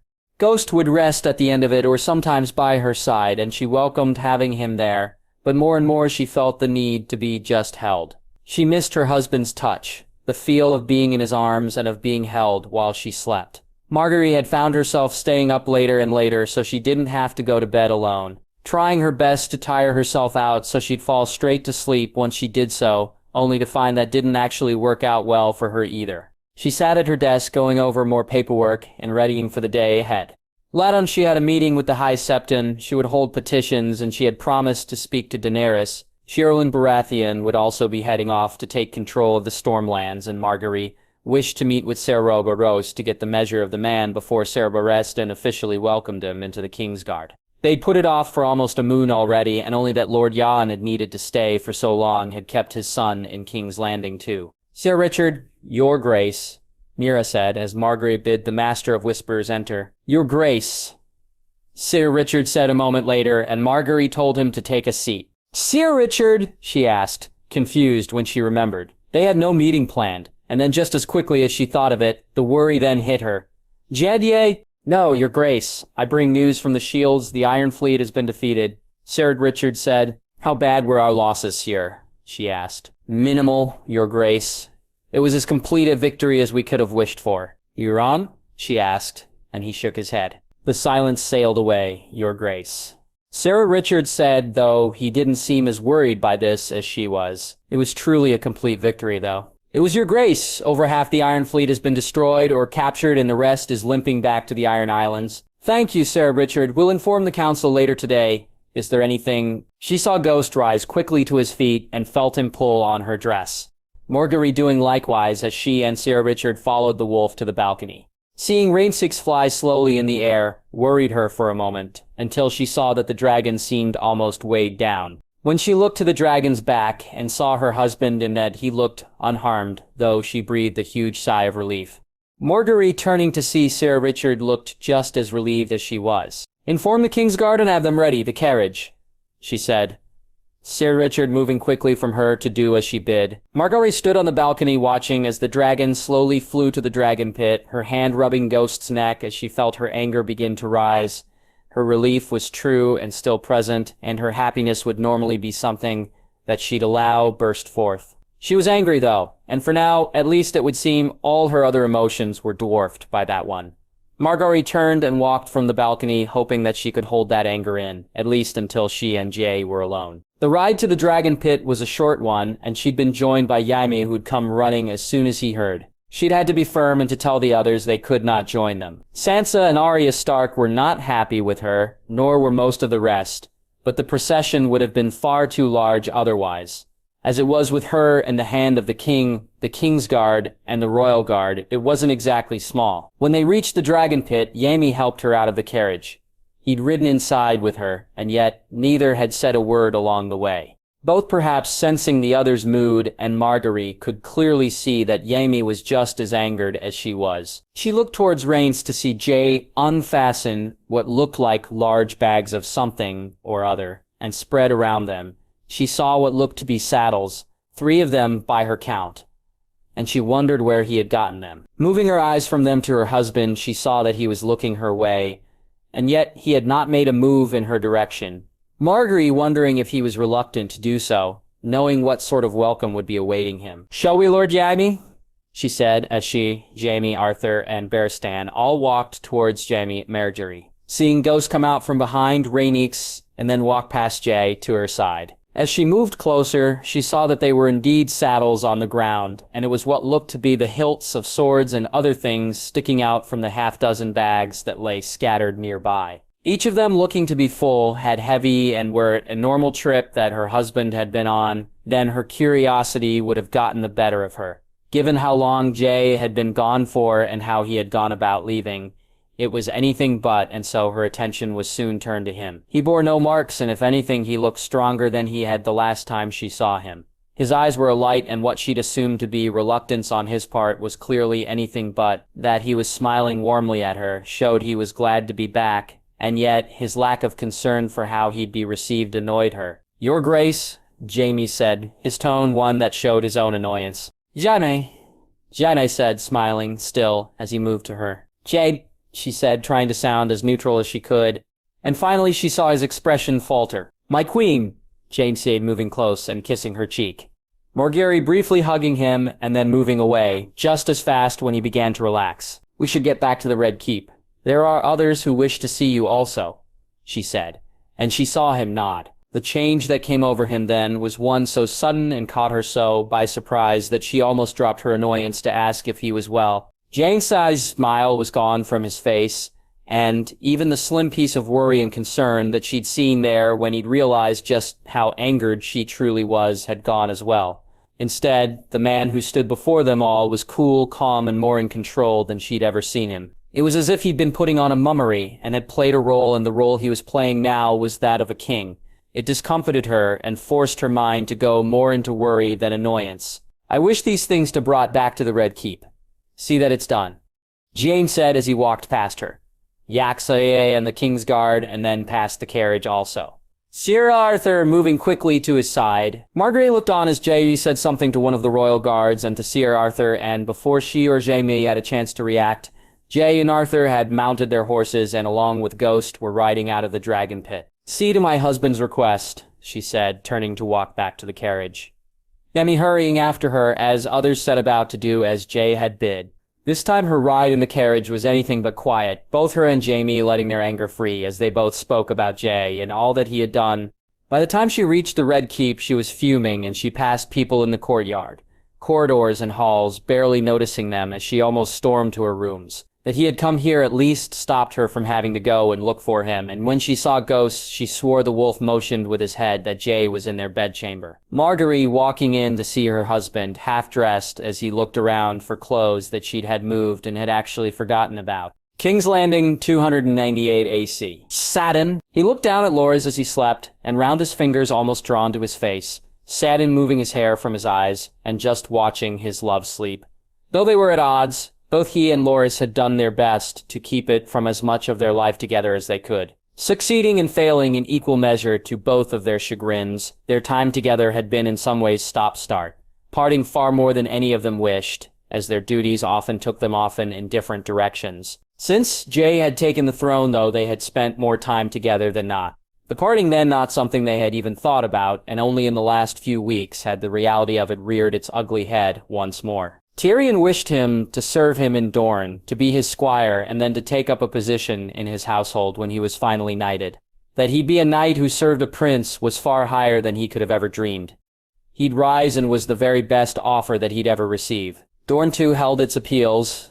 While the king, having been thought to be a bastard, had somewhat changed things, people still held on to their old ways of thinking, and he was a low-born bastard to most still.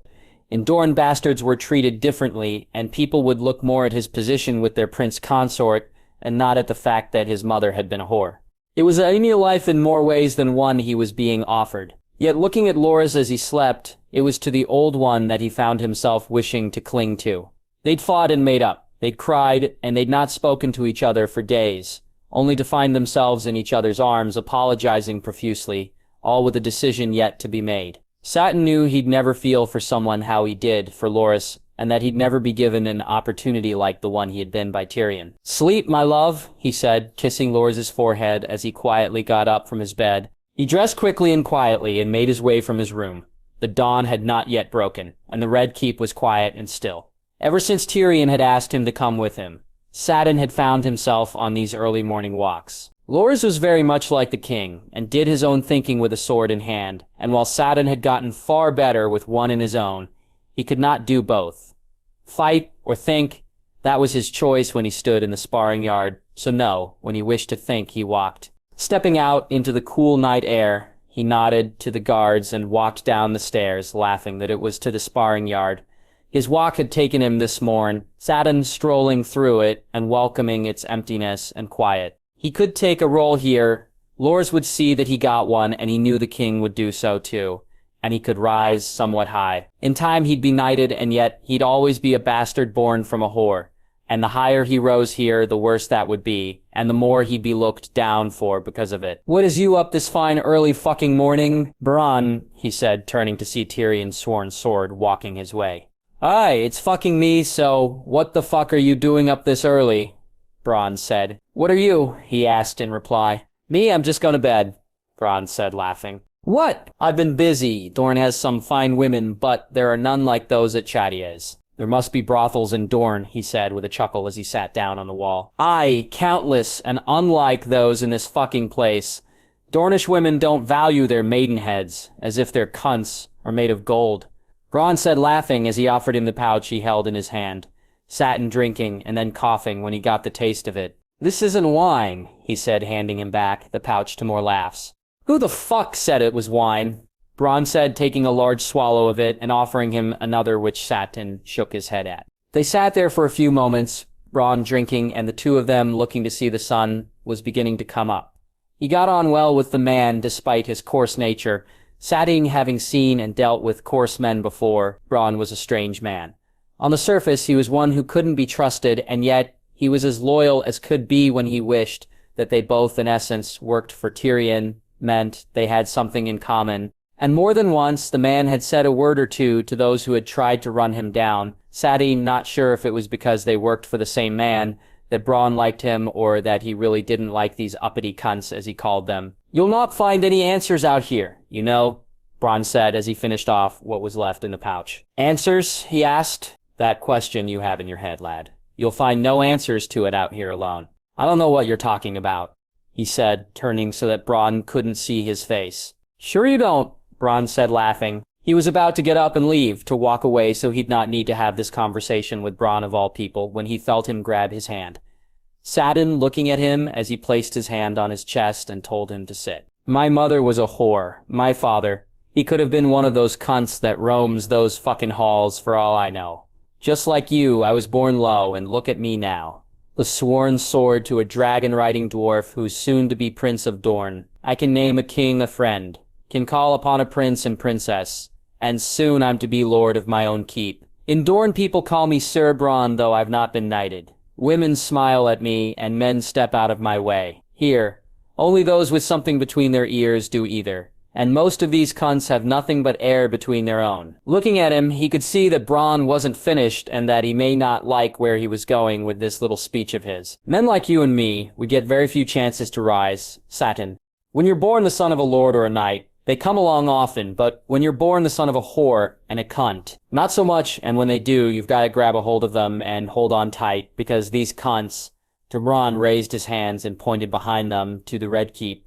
These cunts who were born with it, they'll knock you down each and every time. He watched as Bronn stood up and looked his way, as he nodded and began to walk into the Red Keep and left him sitting there alone. Turning, he watched the sunrise and found that he was no closer to knowing what it was he should do. His love or his life, it was not a choice he'd ever thought he'd have to make. And one he didn't know if he was ever going to be able to. All he knew was time was running out, and he'd have to make that choice soon. King's Landing, 2098 AC. Jaehaerys Targaryen. He was tired and wished to be in his bed. More than that, he wished to be with his wife in their bed, but that was perhaps a wish too far.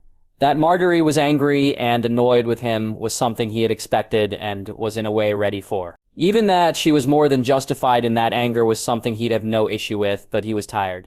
Physically, emotionally, and mentally, he was exhausted, and he really did not want to have the argument that was inevitably coming his way. Before he'd left Valyria, it had taken him hours to gather as much of the weapons and armor that simply laid around.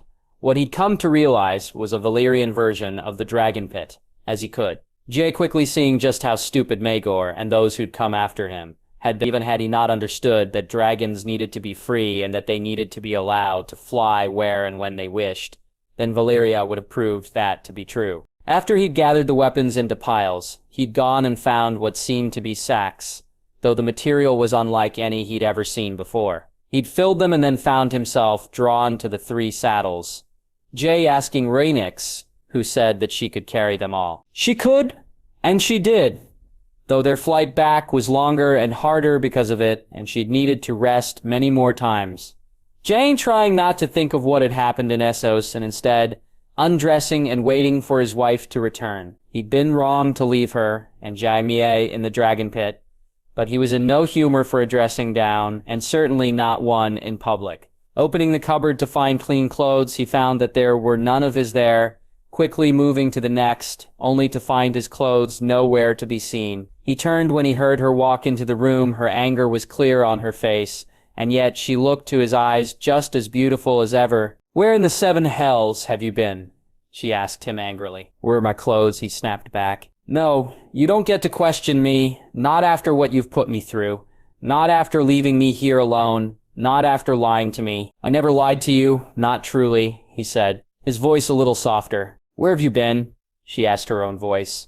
Anything but. Valyria, he said, and she looked at him as if he was japing, though she was soon to find out he was very much not. What? Is this some sort of jape? You think by telling me you were in Valyria that I'll what? Just forgive you for what you did.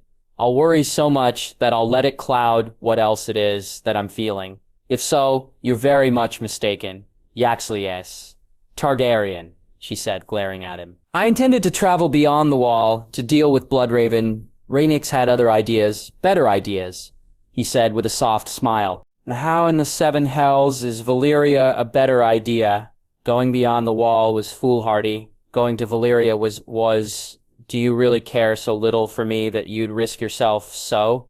Marjorie said, her worry beating her anger for now, it seemed. I'm Valyrian.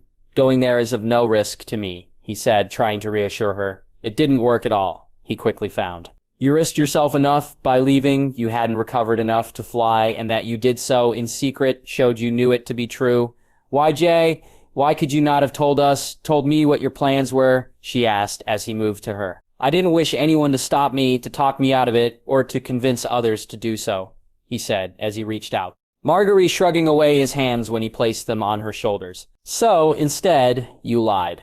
Then snuck away and left me here to deal with a war while worrying day and night about my husband, she said. I had to go, Marge, and it won't be the last time that I have to do so, he said, and saw the flaring of her nostrils and how quickly she straightened up. You actually intend to do something like this again? She asked angrily. I intend to do what I must, he said back firmly. She turned her back on him, and when she turned back, he knew he was really in trouble. Morgir's expression not one he'd ever seen on her before. Your clothing is in the Queen's chambers. I suggest you go join it. You're throwing me out? He asked disbelievingly. What did you expect? I'd welcome you back into my arms and bed. You hurt me, Jaxley. Had I expected you back then, my own clothing would have been moved, which I'll see to on the morrow. For tonight, you should be with your clothes, and I'll stay with mine. Marge? He said, moving to her. No, you hurt me, and you haven't even cared enough to apologize for it, she said, shaking her head. I'm sorry, he said, his voice quiet. Are you? I find it hard to believe you are. Marge, we shouldn't. Go, Jay. I've become quite accustomed to sleeping on my own. The words cut deep, and the look on her face showed that she'd brook no further argument, Jay grabbing his dirty shirt and putting it on before walking from the room. That he didn't storm from it was perhaps out of guilt, not for what he did, but more for how he'd gone about it. He'd just not wished the argument at the time, and it was far better to beg forgiveness than ask for permission, or so he'd thought. Now he wasn't so sure the walk to the Queen's chambers, not one he enjoyed, nor the looks he got from Arthur and Barristan as he did so. Reaching the rooms, he sent for some food and walked inside, bidding the knights join him.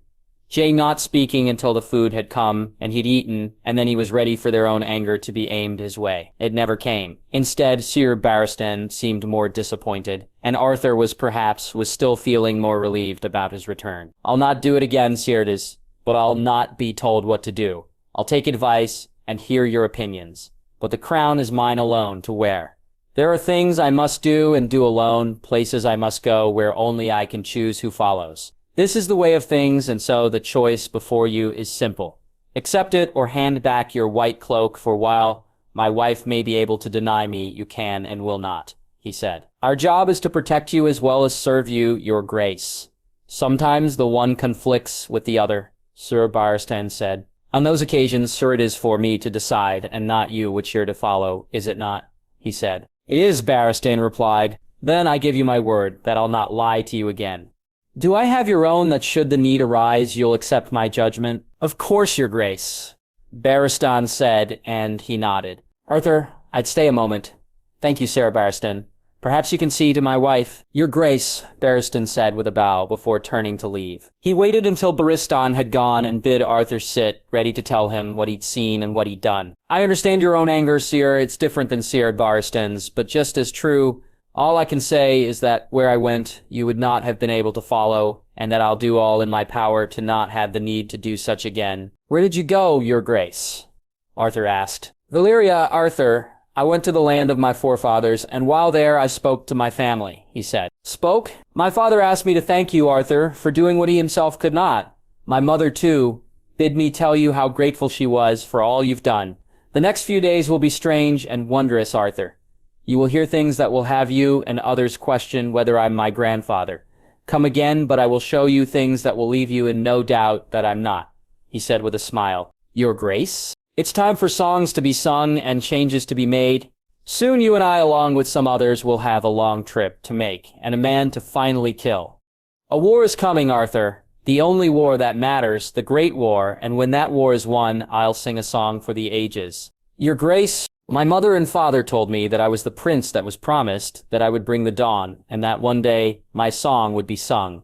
That day grows ever closer, Arthur, and when it does, I intend for us to be ready for it. Mine is the song of ice and fire, Arthur, and when I sing it, Valyria will be reborn." King's Landing, 2098 AC.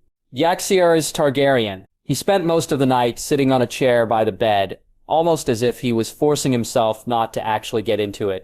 Part of that he knew was that he didn't or couldn't actually believe she'd sent him from their room. Jay had thought it, while not a jape, as her anger was true. It was to be a temporary thing, a lesson he was to be taught that would quickly be learned, and they could then kiss and make up.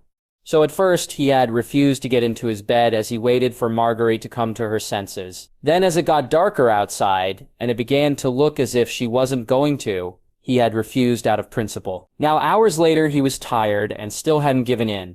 Only the closing of his eyes and the fact that it had been more than a week since he'd slept in a bed forcing him to do so. He undressed so angrily that he actually ripped his shirt. He then climbed into the bed and was immediately faced with just how large and empty it truly was. Be it because of this or that, he was still fuming about the fact he'd been sent here. Sleep was fitful, and less than a couple of hours later he was up and about. He walked to the window and looked out. The night sky was clear and the moon shone down, and he knew that he really needed to get out of this room. Moving back to pick up his clothes, he saw the torn shirt and sighed, wondering how he could get back into his room to dress. Before he remembered that his clothes weren't there. When he saw them all neatly put away, he felt his anger rise once more. Hearing that they'd been moved and seeing them were two different things, and as he dressed, he was grinding his teeth and shaking his head. Once done, he walked from the bedchamber and headed to the door, finding Loras and Sir Richard Horp to be on guard, and wondering where Arthur had gone. His eyes were immediately drawn down the corridor towards his room, and such was his anger that he almost turned and walked to it, only that he was afraid of what he may say to his wife, stopping him from doing so. Instead, he turned and walked the other way, walking through the Red Keep and out the doors and onto the balcony that overlooked the sparring yard, Jane stopping and leaning against the wall to calm himself before he walked down the stairs and moved over to one of the straw dummies when he could not. "How long has he been here?" he heard a voice ask from behind him. Jay had already moved to another dummy after he and Dark Sister had almost completely destroyed the first one. "Since just before dawn," Loras replied, and Jay found he had no desire to see who he was speaking to. Instead, he just went through the motions. All sense of skill or technique was forgotten as the sword was basically used as a club and the straw flew in all directions. Were it not for Tommen and Martin arriving then, Jaxa was sure he'd have moved on to a third dummy. The sound of the two boys as they walked over to the tourney, swords finally forcing him to turn away and lower his sword. Jaxa looked at the two boys who he could see had heard or seen. He was in the sparring yard for the first time in more than a moon and had come down hoping for a lesson. "Which of you is first?" he asked, smiling at them, happy when they both relaxed and Tommen moved forward. "Me, your grace," Tommen said, and Jay motioned for him to grab him the thin tourney sword. Martin handing it to him, and Jay tried not to laugh when Tommen practically ran over to give him it. He spent more than 2 hours with the boys, going over stances, sparring, pitting them against each other, and telling Martin to teach rather than beat the younger boy. After that, he sparred with Sir Richard Horp, Loras, and as he was doing so, the sparring yard grew ever more crowded. More and more people either coming down for their own morning spars, or they had heard the king was out here, and so had come to see him fight. Jaime was glad to see Oberyn and his girls arrive a little while later. His uncle smiling at him, as did his cousins, and soon enough he was facing off against Oberyn, while Oberyn awaited his turn. "Oh, has my nephew not exhausted himself yet?" Oberyn asked when Jainseer beat Oberyn, Jay laughing as he shook his head and saw Benjen and Val arrive together, the two of them walking almost side by side. "Not even close, uncle," he said, as Oberyn spun his spear. He knew Oberyn wouldn't go easy on him, and so he moved to grab the small tourney dagger, seeing his uncle's smirk when he did so. The two of them took up their positions, and he looked around the yard, the crowd full now, and yet he was disappointed by who was not there. Margaery was nowhere in sight, and Jay realized that as much as he'd come out to fight through his anger, he'd mainly come out here hoping that his wife would come and watch. As Oberyn thrust his spear, Jay was sure he could see that disappointment on his face. His uncle doing his best to give him something else to concentrate on. Grizzy parried the spear and moved back when Oberyn jumped his way. Soon enough, the two of them were spinning and jumping both towards and back from each other.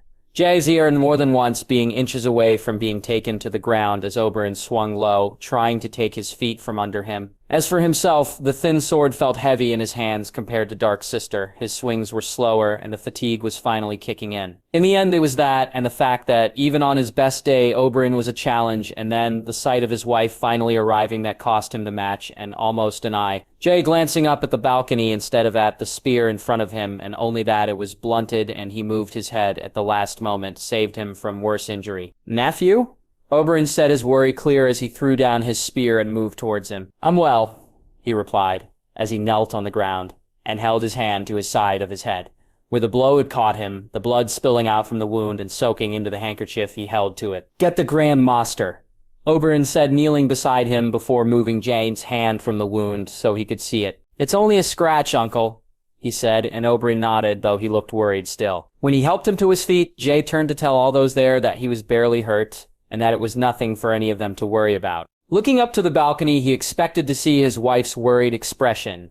Actually, he'd expected to hear her worried shout or to have her rush down to him to check on him. To his annoyance, she was nowhere to be seen, and when the Gramseer arrived, Jay almost knocked the man to the ground with how heavily he brushed his hands away. "Your Grace, we should treat the wound. Perhaps it needs to be stitched," Gorman said. "It's just a scratch, Gramseer. Sir Richard, inform her Grace and the rest of the small council that I wish to call a meeting," he said, looking to the Kingsguard and seeing Loras frown as he looked his way. "At once, Your Grace," Sir Richard Horp said, and Jay looked to Loras. "You mad at me too?" he asked, annoyedly, and Loras shook his head. "Good, for I'm in no mood for it this day," he said, as he walked with the Gramseer, Oberyn, and Loras back into the Red Keep. King's Landing 2098 AC. Morg Curie. Ghost presence did little to calm her or allow her to sleep with any comfort. Instead, it only reminded her that her husband had returned and was sleeping elsewhere. That she'd not meant for that to be the night they shared upon his return was no comfort, and while she wished to curse herself for losing her temper, she felt justified in it. After all that he'd put her through and all the worries she'd faced over the last few weeks, for him to be so unrepentant and unworried about her feelings was too much for her to accept. When she'd seen Reimagined, she'd been so relieved, as knowing he was unhurt was all she'd hoped for over the days that he had been gone. She was angry too, though, and she knew she needed to address that before she could relax and welcome the fact her husband had returned. How he'd acted in the Dragon Pit, and then that he'd not told her he was sorry, or not apologized to her at all until she'd brought it up to him, left her furious with him. Though it was how casually he told her that he would simply do something like this again that truly annoyed her. Not that he may need to, or not explaining why that may be, just simply and with no regard for her feelings saying that he would do this again had made her see red. The words out of her mouth before she knew what she was saying, and even though she shished to call him back as he left, she knew she would and could not. So, rather than having her husband's warm body beside her, rather than a night spent showing him how relieved she was that he was back home, instead of a night spent in each other's arms and showing each other just how missed they were, it was another night alone in a cold, empty bed, and a night where she once again barely slept at all. Margaery hugging her pillow instead of her husband as Ghost looked up at her as if to say that Jay should be here. She didn't need the White Wolf to tell her that. She knew he should be, and were he just to show her that he knew how wrong he had been, then she'd welcome him back most enthusiastically. "Your Grace," she heard a voice call. "Your Grace," it said, a little louder. Margaery opening her eyes to see Mira standing at the end of her bed. "Jay, has something happened?" she asked worriedly, as her eyes focused on the girl. "No, Your Grace, it's just... His Grace is in the sparring yard and has been there for some time." "I felt you'd like to know," Mira said, and Margaery nodded as she sat up. She took her time getting ready. She had no wish to seem overly keen to go and see him, and more, she wanted to make it look as if she'd only heard and was just passing by. It was a childish thing to do, she knew, to make it seem as if she didn't really care that he was finally back sparring, and yet she didn't wish him to think he'd been forgiven when he had not.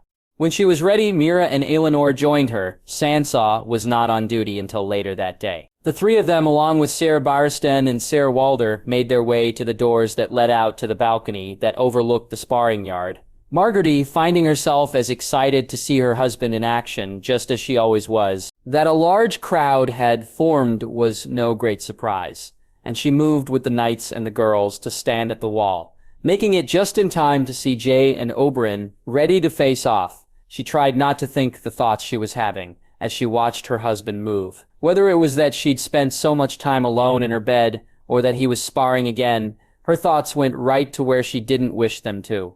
Margaery, forgetting her anger for a few moments, and instead just looking at her husband as he spun back and twisted forth. She almost smiled at him when he looked up at her, and then she almost screamed when the spear caught his head. How she managed to not shout out loud or run to him was something she couldn't explain. Instead, she turned and walked away as soon as she heard the Grandmaster was being sent for. When she was back in her rooms, she began pacing up and down. Her anger had returned in force and was now threatening to spill over once more. It was something that Athenor and Mira noticed as both girls gave her space, while Ghost did his best to calm her ire. The White Wolf not having the effect they both wished for, though, as Margaery tried her best to think different thoughts. Seeing the blow, the blood, all she could think was that something could have happened to him while he was away. He'd gone to Valyria, of all places, while still not fully recovered from what he had just gone through. He'd flown off and gone to Valyria. Here, surrounded by Kingsguard, Maesters, and the Grandmaster, by family and by servants, he'd fallen and been asleep for nearly a moon. Now today, he'd just been hurt sparring with his uncle. Yet, only days ago, he'd been in Valyria. He was alone, and he could have been hurt. He could have... No, she would not think of that. Your Grace, Sir Richard Horpe, wishes to see you. Mira said, and Margaery nodded as the knight stepped into the room. My husband? She asked. His Grace is being seen to by the Grandmaster. Your Grace, I don't believe there's need for concern. Of course not. Why would we all be concerned when he is not? She said snippily. His Grace has requested a meeting of the small council, Your Grace. I've been sent to arrange it. Sir Richard said. Of course, Sir Richard. I'll send word to the other council members. You should go and retake your position at my husband's side. Your Grace. The knight said with a bow before he turned and walked away. She breathed in deeply when the knight left the room, his interruption having stopped her mind from going to where she feared it may. Margaery, finding that her anger hadn't dissipated, and if anything had only gotten worse after seeing Jane spar, calling for Eleanor and Mira, she quickly sent them to fetch her grandmother and to inform the rest of the small council that there was a meeting they needed to attend. That her grandmother arrived long before Mira or Eleanor could have gotten to her was no great surprise. Margaery, knowing that she would have heard it all by now, and more than happy she didn't need to speak on things. I believe we have a meeting to attend, her grandmother said, and Margaery nodded. The two of them walking from the room together with Sarah Barristan and heading straight to the small council chambers. They were the first to arrive, Margaery taking her seat at the top of the table and waiting for the others. Her grandmother sitting in the first seat at the left of the table, while Sarah Barristan stood. She was surprised that Joe hadn't placed his own seat beside hers, though she remembered then that she'd had it moved away while he was gone. Yaxime and Lord Wyman arrived first, followed by Sir Richard and her brother Waelys, giving her a look to see if she was upset, and Margaery smiling at him to cover up the fact she was. When Gorman arrived, she looked at the Grandmaster and he gave her a smile and a nod, Margaery relaxing a little now. She knew that Jaz's injury truly had been minor. Sir Barristan took his seat when the others arrived, and they all sat silently, waiting for Jade to do the same. Her husband taking his time, and when he finally did arrive, she could see the mark on his head. It made her grimace and turn from him as she felt her anger being to rise. Margaery looked to see Sarah Arthur, Sarah Soloris, and Walder. All walked with Jay and Oberyn, all but Jay carrying large sacks. She once again saw the cut on his eye, and this time felt her concern and was about to show it when he took the seat at the other end of the table. Margaery, now seeing the frown on her husband's face and how he pursed his lips, and it annoyed her greatly. He was mad at her. After all he had done, he had the gall to be upset with her. Before we begin, I wish to make one thing very clear. Jane said, looking at her for what felt like an age, and then turning to the others, I'll brook no arguments or comments about the wrongness of what I did. Not here, not now. I'm here simply to inform you of why I let and what I did when I was gone. Is that clear? Jack said. So we're not allowed to question you or raise our objections? She asked, annoyedly. Not here, and not now. I'll not be ganged up on by mine own counsel. Each of you can speak your objections to me, another time and in private. So again I ask you all, am I clear? Jane said, and though she wished to press further, she feared what she may say, or what he may, if she did. And so for now, she held her tongue. Of course, your grace, her grandmother said, and Jay nodded. Rosenix and I traveled to Valyria, and while we were there, I collected the items held in these sacks. Jay stood nodding to the king's guard, who began to remove some of the things. Are those Valyrian steel? Sir Richard Lonmouth asked. They are weapons and armor, pieces of it anyway, these two. Jerry said, picking out what looked to her to be a plate of some sort, and then what seemed to be a water or wine jug. Pots and pans, your grace. Lord Wyman asked, Valyrian steel, Lord Wyman, once melted it, can be reforged into more weapons and armor, as can the rest of this. Jay said, pointing to the sacks. So you went to Valyria to collect weapons? Jaime asked. I had no intention of going to Valyria, Lord Hand. I had intended to fly north of the Wall and deal with Bloodraven. Rhaenix, however, had other ideas and brought me where I needed to go. Jane said, looking at Chamsier, and then at her. Needed to go, your grace, Willis asked. To see my family and to learn the truth, Jade said, smiling for the first time. The truth, your grace? Jaime asked. Aye, the truth, Yang. The truth of how I can bring them back, Jay said, and she along with the others gasped, the questions and objections that Jay had asked them not to raise, soon being spoken loudly. Her voice was as loud as any, Marjorie sensing the worry and concern each of them had over what Jay was saying, sharing it somewhat despite all she knew him capable of. Enough, Jane said, slamming his hand on the table as he stood up. I told you I'll not be ganged up on. Think me mad all you wish. Call me a fool, a liar, or crazy, but do so at another time, for I've no time or inclination to hear it now. Speak to me of the realm, of the things that happened in my absence, and when we're done, I'll speak to you more on what I learned.